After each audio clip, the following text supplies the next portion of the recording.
Bonjour à tous, bienvenue à ce 211e épisode des Lunchs du Club d'investisseurs immobiliers du Québec.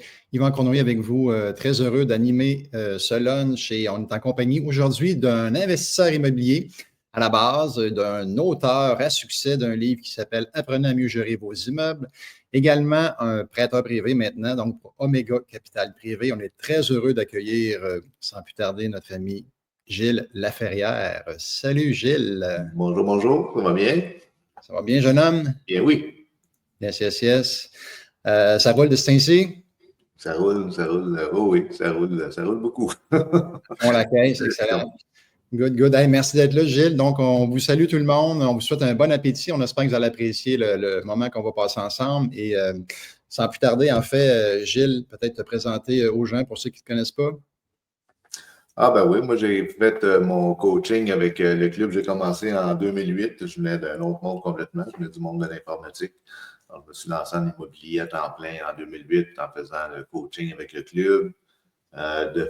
J'avais acheté des immeubles rapidement pour avoir une vitesse de croisière puis des revenus suffisants provenant de l'immobilier. Donc, je montais rapidement à 100 portes, puis par la suite 150 portes. Je suis devenu coach au club dans les premières années, en fait, je pense 2 ans après avoir suivi le coaching. Donc, ça fait 13 ans à peu près que je suis coach avec le club. Donc, ça commence à faire un petit bail. Et entre-temps, tout ça, on a écrit le livre ensemble en collaboration avec Jean-Pierre et toi sur la gestion immobilière. C'est que j'ai eu des immeubles avec des bons défis. Ça fait que ça m'a permis d'apprendre beaucoup du tribunal administratif du logement, anciennement la régie, puis d'avoir une bonne gestion là, pour redresser ces immeubles-là, puis les rendre le plus profitables possible, les optimiser. Donc, bonne expérience à ce niveau-là. Puis, en 2019, j'ai décidé de vendre mes immeubles pour diverses raisons et puis de devenir prêteur privé. Donc, depuis 2019, on a fondé Omega Capital Privé. Puis, ça va vraiment, vraiment bien. Fait qu'on a une grosse partie de notre clientèle, évidemment, qui provient du club, mais qui provient aussi de l'extérieur du club. Donc, on aide maintenant les investisseurs à arriver à leur fin, hein, à pouvoir profiter de certaines des bonnes occasions d'affaires qui se présentent, puis tu n'as pas toujours le comptant nécessaire ou le capital. Donc, souvent, les investisseurs immobiliers sont extrêmement riches sur papier.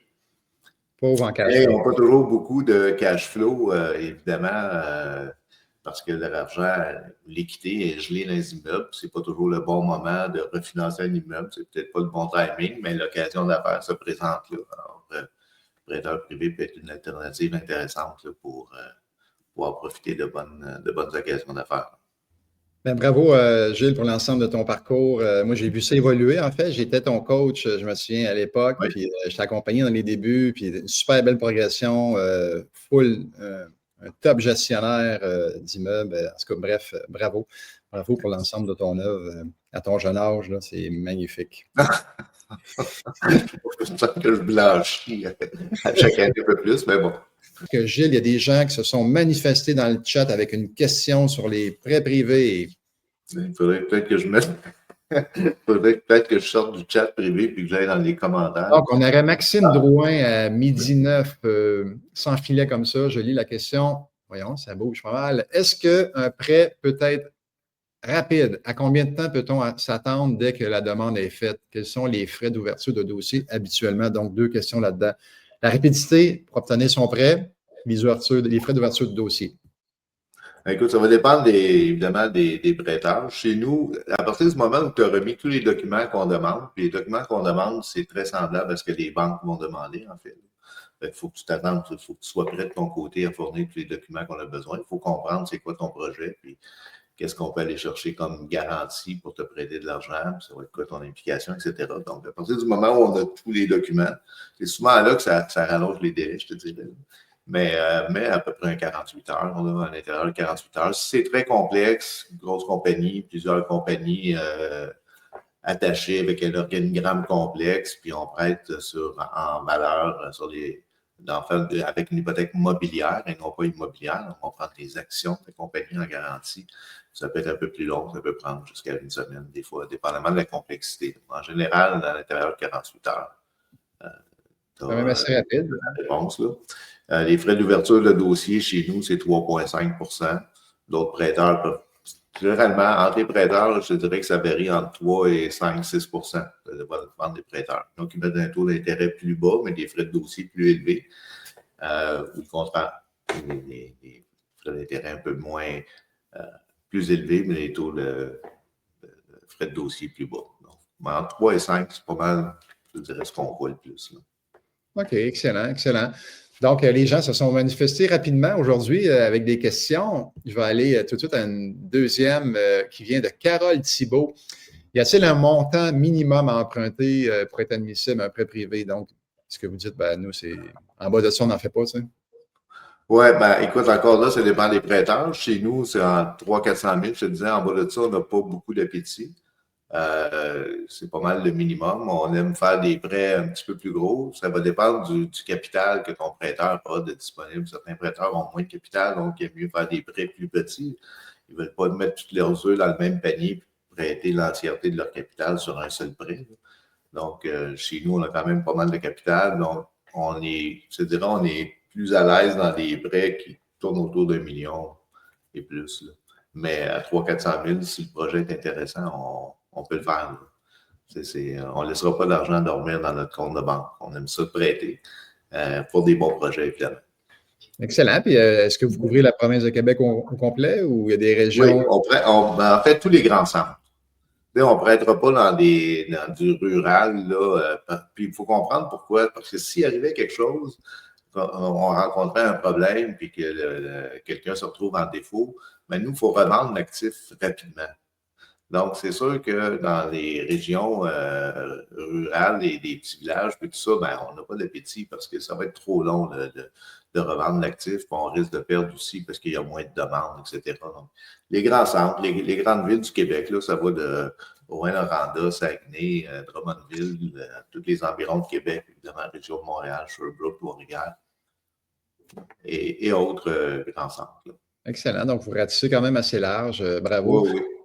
Vincent Lavigne nous demande, est-ce que les autoconstructions sont un type de prêt que vous offrez? Est-ce que vous prêtez pour les autoconstructions? Non. Pourquoi? On prête, regarde, ça va, tout est toujours une question de garantie. Pour nous, tu sais, moi, je suis là, je suis le chien de garde du capital que les investisseurs qui investissent chez nous me confient. Donc, je dois protéger leur capital. Ça, c'est une des choses très importantes. Donc, je pourrais prêter pour une autoconstruction, mais as-tu un actif tangible quelconque que tu peux me donner en garantie? La même chose pour la construction, même si ce n'est pas autoconstruction, un entrepreneur en construction ou quelqu'un qui voudrait faire financer un terrain, des choses du genre. Pour nous autres, ça prend de la brique, ça prend des immeubles déjà construits pour qu'on soit confortable. Et encore là, d'un prêteur à l'autre, ça peut être différent. Là. Mais si tu as déjà de l'équité sur une maison que tu possèdes, oui, on pourrait, à la limite, on pourrait le faire. Là. Parce que nous, on va aller se garantir sur la maison qui est déjà bâtie. Mais moi, me garantir sur un bout de fondation des 2x4, que c'est une maison pas finie, je n'ai pas l'expertise pour terminer la maison. Ce n'est pas dans mon champ d'activité. Il y en a certains prêteurs, ça va être correct parce qu'eux, ils sont déjà entrepreneurs ou peu importe. Puis si la maison n'est pas finie, c'est pas grave. Ils voient le potentiel, ils vont la terminer puis ils vont la revendre. Mais chez nous, non. On ne veut pas se lancer là-dedans. Donc, c'est la raison. Mais si tu as un actif déjà construit que tu peux nous donner en garantie pour faire ton projet, ben oui, ça, on peut le regarder, évidemment. Excellent, excellent, merci. Je suis curieux de voir, personnellement, je pose une question qui n'est pas dans le chat, mais les types de remboursement, est-ce que vous faites, mettons, des prêts ballons ou c'est tout le temps intérêt seulement tous les mois ou capital intérêt? Comment ça vous déterminez dans les 3 types de remboursement possibles ou vous n'avez qu'un puis c'est celui-là? Bien, les intérêts sont payables à tous les mois, puis le capital est remboursable en fin de prêt. Est-ce qu'on fait des prêts ballons? Ça peut arriver qu'on va prêter les intérêts aussi. Puis on va garder cet argent-là dans un compte à part chez nous. C'est ça. Un peu comme un compte en fideicommis, même si tu n'en es pas un. Là. mais on met vraiment l'argent à part, puis à tous les mois, on va faire des paiements pour toi. Ça arrive dans certains cas qu'on peut aller jusque-là. Ça va dépendre évidemment de l'emprunteur, la qualité de l'emprunteur, les garanties qu'on a, bon, etc. Mais ça peut se faire. Ça peut se faire. Je ne dis pas que c'est la norme, mais ça peut se faire. Ben, on préfère quelqu'un qui. Moi, j'aime mieux étudier un dossier que je vois que selon le projet, la capacité de pouvoir faire les versements à tous les mois est là. Parce que ça me donne une meilleure confiance, en fond, dans les capacités financières et la gestion de l'emprunteur qui a déjà prévu. Mais il y a certains cas où le projet va commencer à générer des flux monétaires beaucoup plus tard parce que c'est un projet d'envergure. Des fois, c'est pas tout le prêt. Des fois, ça peut être comme un 3 mois d'intérêt qu'on va demander, par exemple, en garantie, 6 mois. Ça peut arriver aussi. Là. Mais nos prêts, c'est toujours 12 mois. Mais toujours remboursable en tout temps, sans pénalité. Tu peux rembourser aussitôt que ton projet est terminé. C'est bon, c'est bon. Est-ce que vous faites des bridges pour des constructions neuves, mettons? Oui, on peut le faire, effectivement. Souvent, je dirais, les bridges les plus fréquents, c'est en attente d'un prêt de la SCHL. Ils pensaient avoir l'argent pour pouvoir acheter le nouvel actif, la nouvelle occasion d'affaires. Puis, finalement, la banque SCHL, c'est 3 mois, 6 mois de plus que prévu. Donc, ils viennent nous voir. Ça arrive fréquemment. Là. Donc, oui, on va le faire. On fait un genre de bridge en attendant qu'ils reçoivent le refinancement. Ça doit être populaire, ça. Oui, tout à fait. Oui, c'est long. Hein? Les délais, c'est long. Alors, on a une question qui nous vient de Mohsen, qu'on salue d'ailleurs, qui a fait le coaching, qui est à partie de Cashflow l'autre jour, que je parlais tantôt. Donc, les principales raisons pour lesquelles un prêteur pourrait refuser une demande de prêt, quand vous en refusez, c'est quoi les principales raisons qui reviennent souvent? Il y en a plusieurs. Il y en a qu'on n'a même pas besoin de se rendre, dans le fond, à l'étude du dossier. On va juste discuter au téléphone, puis on va voir que c'est pas dans notre champ, c'est pas dans notre terrain de jeu. Soit que le prêt est trop petit, par exemple, pas pour nous autres. Mais à ce moment-là, nous, on va toujours référer un autre prêteur de confiance. Ça, c'est important d'avoir quand même, je pense, un réseau de prêteurs.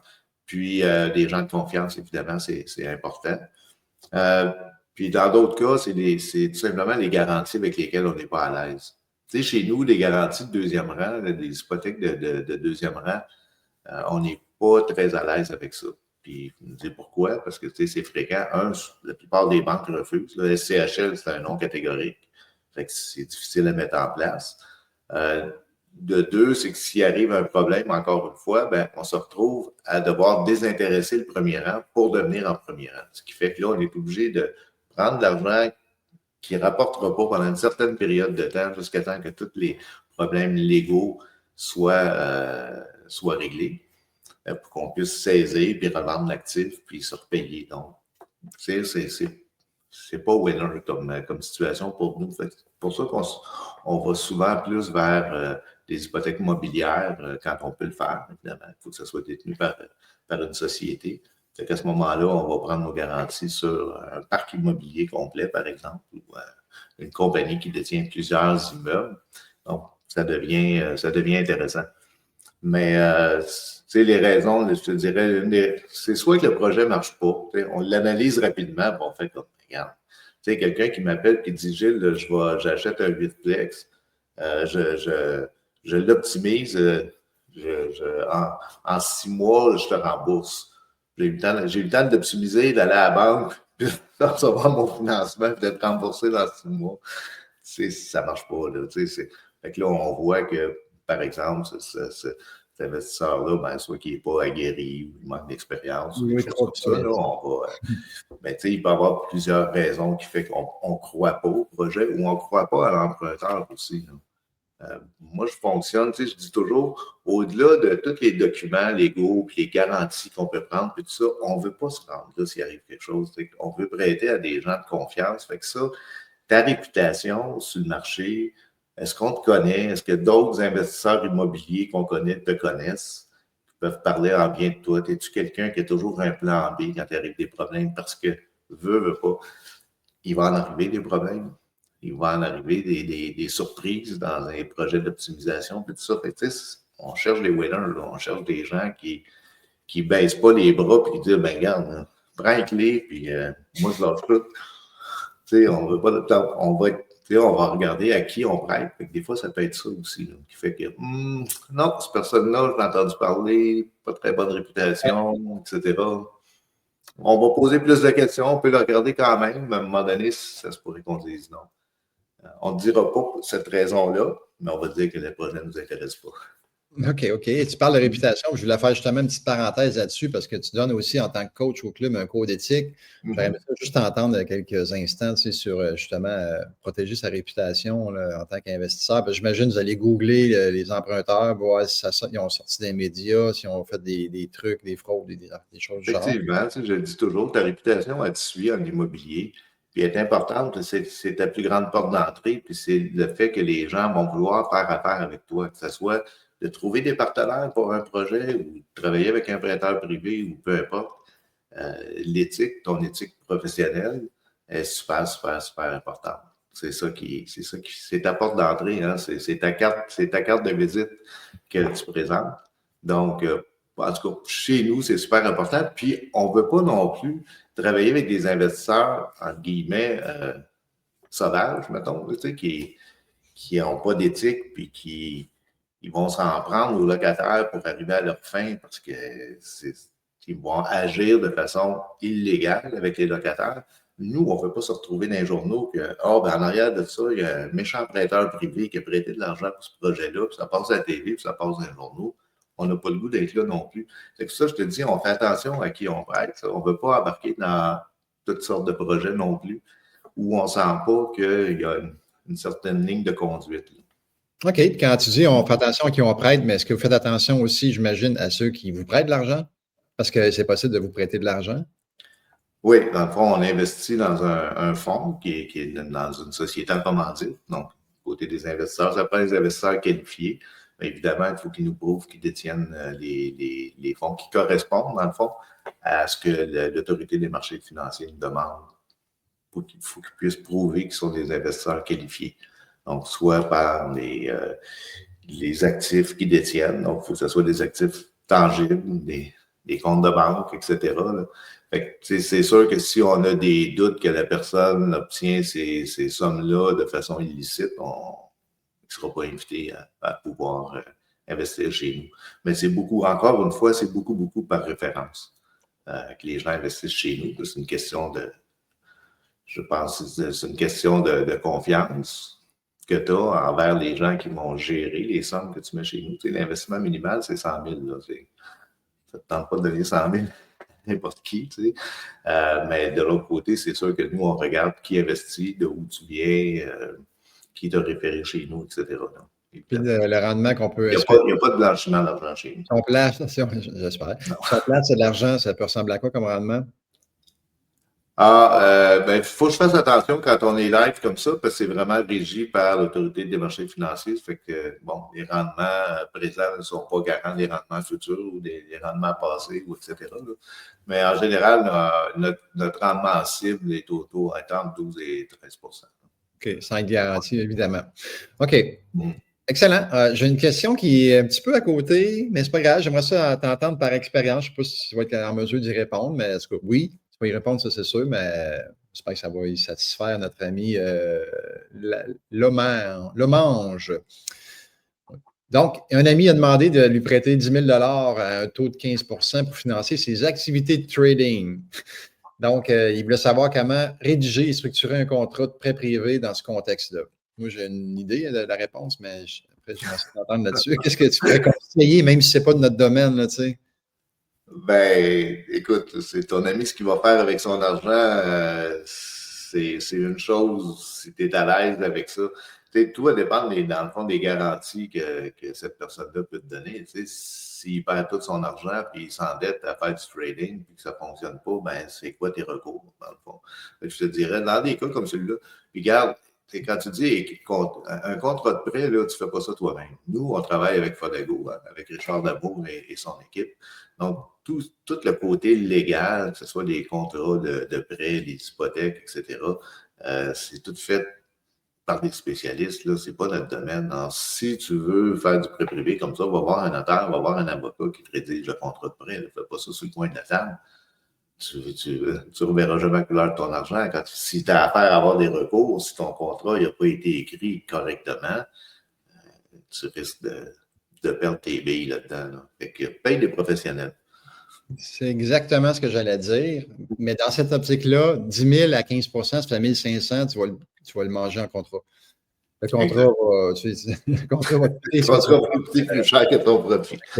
Puis quand on joue à Cash Flow 101 de Robert Kiyosaki, il y a une carte qui est un ami nous demande de lui prêter 5 000 puis, il va peut-être nous la remettre un jour, on ne sait pas trop. Fait que, c'est comme tu prends cette carte-là et tu la remets en dessous de la pile. Il faut penser aussi que du côté des prêteurs privés, les frais légaux sont payés par l'emprunteur. Hein. Ce n'est pas le prêteur qui paye les frais légaux. C'est toujours aux frais de l'emprunteur. Il pourrait faire payer ces frais-là par la personne qui veut son 10 000 $. Si elle est prête à payer, si elle n'est pas prête à payer, ben, c'est pas ça un autre appel. Excellent. Là, je vais retourner dans les commentaires. Je ne sais pas si tu as eu la chance d'y regarder, mais ça fait un petit bout, je n'ai pas regardé les commentaires et les questions. Quel pourcentage des dossiers deviennent problématiques? Ah ouais? Est-ce que vous saisissez, en fait, avez-vous repris des immeubles? C'est jamais arrivé chez nous depuis 2019. On n'a jamais eu de problème de versement en retard. C'est du bois, même si mon comptoir répond en bois. Mais non, ça va vraiment bien chez nous. Je ne dirais pas que c'est comme ça chez tous les prêteurs, mais on a quand même une très bonne moyenne au bâton. Nos investisseurs sont contents parce qu'on n'a pas de problème. Mais il existe toutes sortes de façons. Hein, si jamais il arrivait des problèmes, il y a certaines sociétés qui sont spécialisées pour racheter des créances en défaut. Fait qu'on ne serait pas nécessairement obligé d'aller, de se rendre à prendre des actions légales. On pourrait simplement revendre la créance à quelqu'un d'autre qui, lui... Escompté, en fait? Non. Pas d'escomptage? Non, pas d'escomptage. Parce que s'il y avait de l'escomptage, je ne vendrais pas la créance. Mais il faut qu'il y ait, évidemment, aux yeux de la société qui rachèterait la créance, un potentiel d'optimisation en rachetant cette créance-là, qui sont prêts à attendre un an jusqu'à temps que ça soit réglé pour optimiser l'actif. Ils trouvent que ça vaut la peine d'aller chercher l'actif à ce moment-là, puis de l'optimiser, puis de faire... il y a certains prêteurs qui sont spécialisés là-dedans aussi, on ne se le cachera pas. C'est tout ce qu'ils veulent, c'est ramasser ton actif en bout de ligne. Faire attention, il faut être prudent avec qui on fait affaire. Prenez les références. Regardez, prenez pas vos prêteurs privés, ce que j'ai là, Monsieur Chose, là, qui prête à 5 %, puis que j'ai eu un très, très bon... une très, très bonne expérience, etc. Là. Faites attention, il y a toutes sortes, évidemment, comme dans n'importe quel domaine, il y a des gens de confiance, une certaine éthique, puis il y en a d'autres, effectivement, qui sont spécialisés à reprendre des actifs, puis ils vont s'arranger pour qu'il y ait des clauses dans des contrats qui fait que tu tombes en défaut très, très, très facilement. Là. Le taux d'intérêt monte. Effectivement, de 10 % de plus.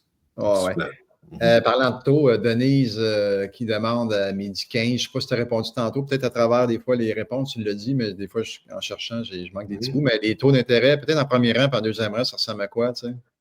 Pour du standard. Là, en fait, nous, il n'y a pas de... que ce soit premier ou deuxième, c'est toujours 15 % plus 3,5 de frais de dossier. Dans le cas des prêts sur actions, des prêts avec hypothèque mobilière dans lesquels on prend des actions de la compagnie en garantie, qui évidemment détient des immeubles, c'est 15 % mais en dividende, et non pas en intérêt. Et si ce n'est pas en dividende, à ce moment-là, ça va être à 18 en intérêt. Donc, ça, c'est parce que c'est particulier là, comme prêt, c'est pas tout le monde qui le fait. Là. OK, excellent. Dans l'hôtellerie, est-ce que vous allez là? On ne fait pas de prêt sur les compagnies opérantes. Des flips? Un flip? Pas vraiment. Pas vraiment. On n'est pas. Parce que des flips, souvent, c'est des prêts de 200 000 300 000. C'est rare des flips avec des prêts d'1 million. Oui, je comprends. Donc, comme je disais, c'est souvent trop bas, mais aussi, si on va dans des flips, moi, aussitôt qu'il y a de la transformation, encore là, oui, on peut le faire. Tu as un immeuble stabilisé quelconque avec l'équité que tu peux nous donner en garantie. C'est toujours la même chose. En fin de compte, de projet, comme l'hôtellerie, à la limite, peut-être, as-tu des actifs intéressants à nous donner en garantie? C'est toujours la même chose. Là. On travaille au niveau des garanties que tu peux nous donner. Puis on est quand même assez sévère de ce côté-là. Là, parce qu'on, justement, on ne veut pas avoir de problème. Puis si jamais il en arrive, on ne veut pas perdre. Là. OK. Est-ce que vos prêts sont publiés au bureau de crédit Equifax et TransUnion? Il faut les rapporter, les prêts? Ou... En fait, les prêts sont toujours publiés au registre foncier. Ouais. Donc, puis si c'est un prêt à une société là, avec hypothèque mobilière, mais tu as une convention d'associé, évidemment, qui va être publiée, effectivement, qui est au RPDRM. Mais pas bureau de crédit, vous ne rapportez pas au bureau de crédit. OK, c'est ce que je pensais. Il y a Sébastien Tourigny qui demandait les critères pour investir de l'argent vers un prêteur privé. Ça va dépendre évidemment du prêteur privé. Mais les informations sont sur notre site web. Donc, tu peux regarder sur omegacapitalprivé.com. Il y a de l'information là. C'est comme il y a l'autorité des marchés financiers, puis tout ça, les critères, en général, c'est d'avoir des actifs financiers de plus d'avoir des revenus de plus de 200 000 par année ou 300 000 de revenus familiales, ou d'avoir plus d'1 million en actifs financiers, ce qui n'inclut pas les immeubles, c'est juste les placements, par exemple, que tu aurais, compte de banque, etc. Ou sinon, plus de 5 millions d'actifs nets. Donc, c'est ce qui permet de pouvoir investir de l'argent avec un prêteur privé. Sandy demandait comment valider si un prêteur privé est fiable que d'autant effectuer comme vérification diligente comme prêteur envers un prêteur privé. Je te dirais de prendre des références.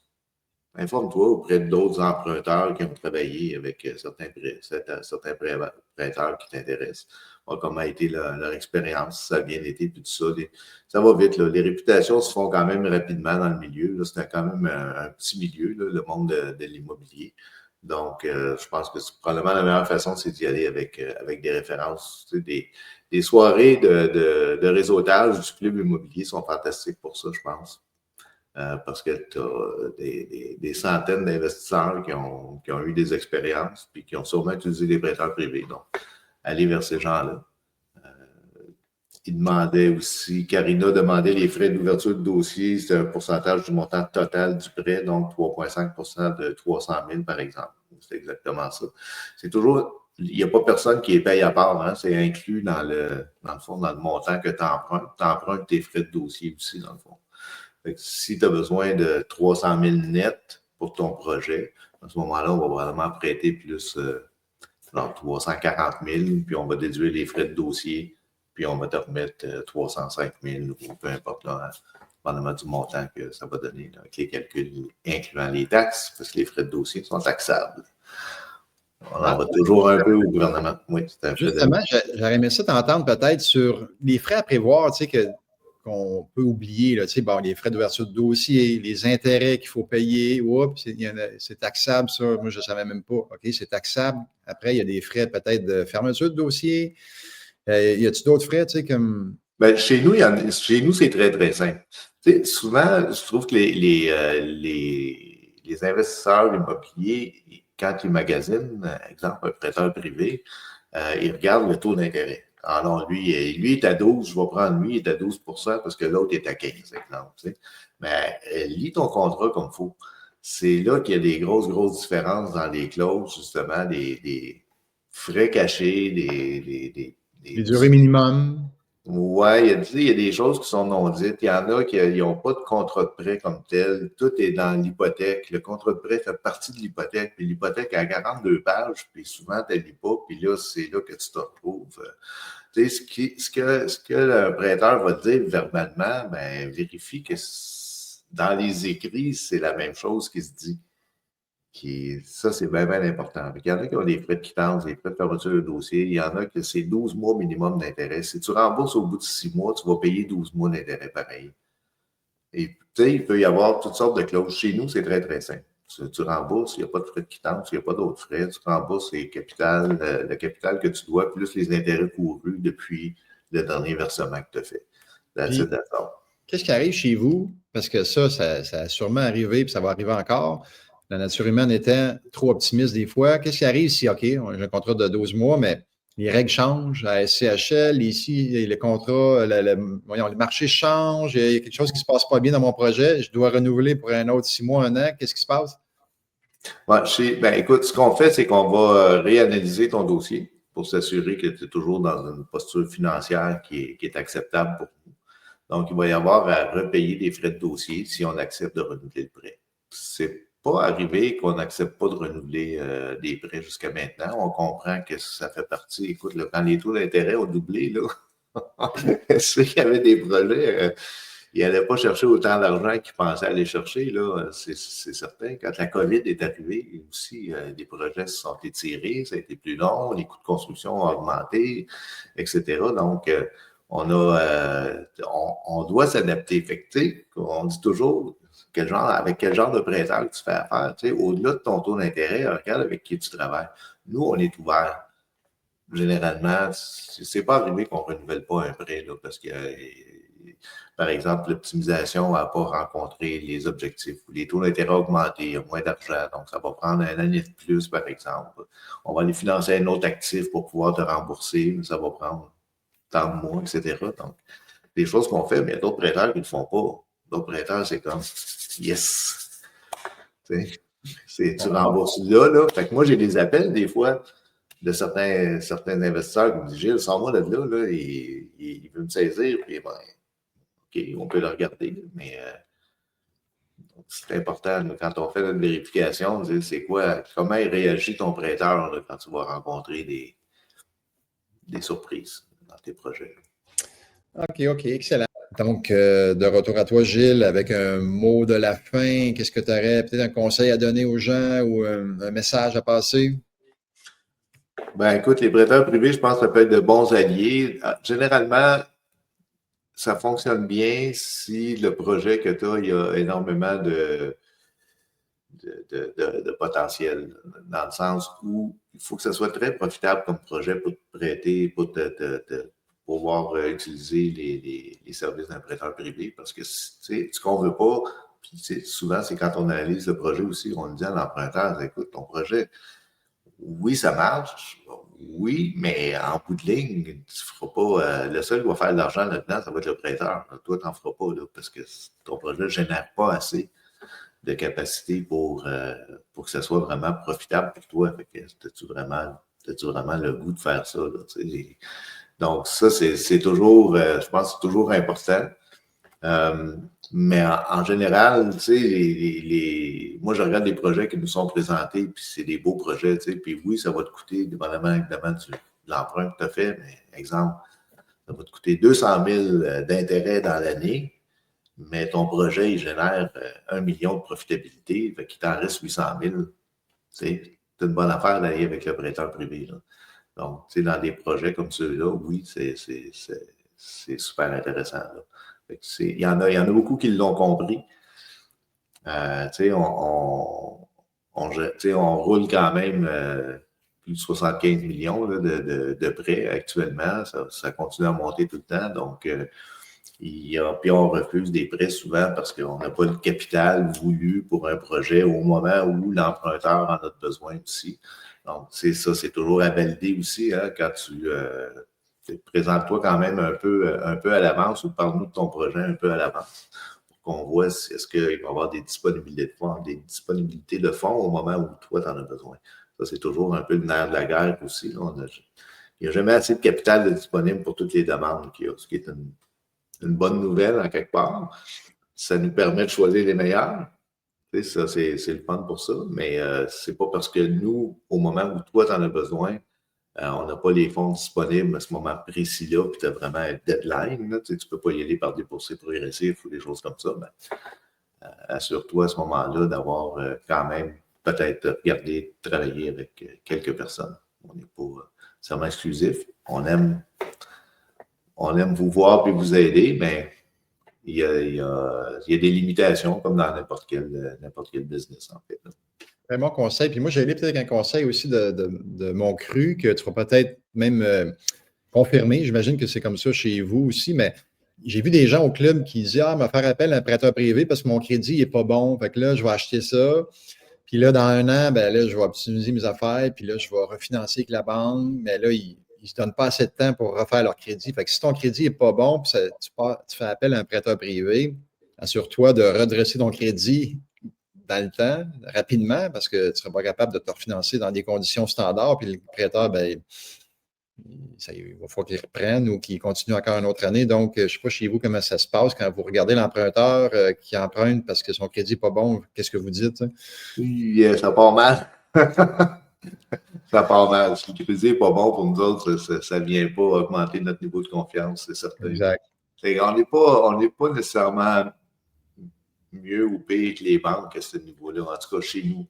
Chez nous, pour nous autres, c'est très important. C'est probablement pour ça aussi qu'on a réussi à ne pas avoir de mauvaises créances depuis le début de notre existence, parce qu'on est prudent. C'est quand je disais la qualité de l'emprunteur tantôt, si tu n'as pas un bon crédit, explique-moi pourquoi, là, parce que si c'est parce que tu as fait défaut dans le passé ou tu as fait une faillite dernièrement, puis tout ça, si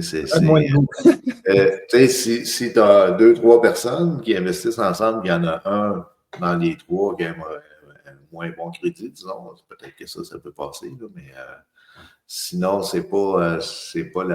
n'est probablement pas le bon prêteur pour toi. Là.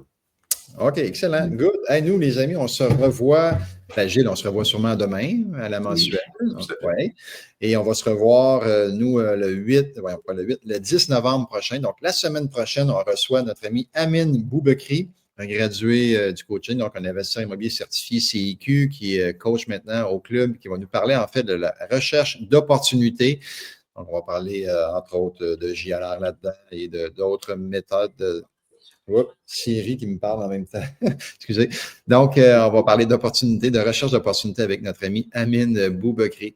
Donc, c'est un rendez-vous la semaine prochaine. On vous invite à nous écouter sur différentes plateformes de podcast. Ceux qui veulent revoir le lunch avec notre ami Gilles ou les autres lunchs qu'on a fait dans le passé. Donc, merci d'avoir été là, tout le monde. Une bonne digestion à tous. On espère que vous avez apprécié votre lunch immobilier avec le club. Merci d'être là, fidèle au poste à chaque lundi, débuter la semaine avec le club. On est très contents. On avait plus de 100, à peu près 110 personnes dans le max. Donc, merci à tous. Merci, Gilles, d'avoir été là. Bien, merci de m'avoir invité. Ça fait toujours plaisir de vous voir et de pouvoir discuter un peu avec nos amis du club. Excellent. Fait que ceux qui sont en mode go, go, go, on vous invite à aller voir la boutique du club, acheter votre chandail, choisir votre grandeur, ça sera livré chez vous. Donc, et voilà. Merci à tous et bonne semaine. Go, go, go! Oui.